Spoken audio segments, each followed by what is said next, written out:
Mr. Mel, what are you doing? I'm on my way to work. I didn't see you this morning. I was hoping to. Well, here you are. Hi. I heard a thunk, and then I see it coming from under the RV.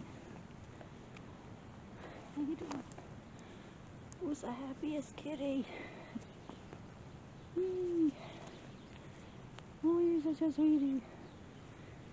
Yay, kitty. Oh, I got an electric shock from your nose.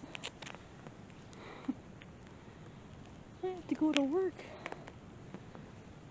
My coworker's covering for me until I get in. Oh, I hate to leave you. I was looking for you. I wanted to see you so much. But now I gotta go. Oh, static. You're just electric today. Okay, well, I gotta get out of here. I'll see you later.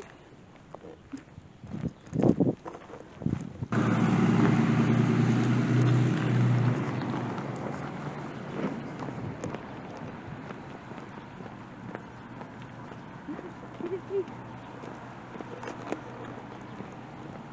You're a cute little kitty.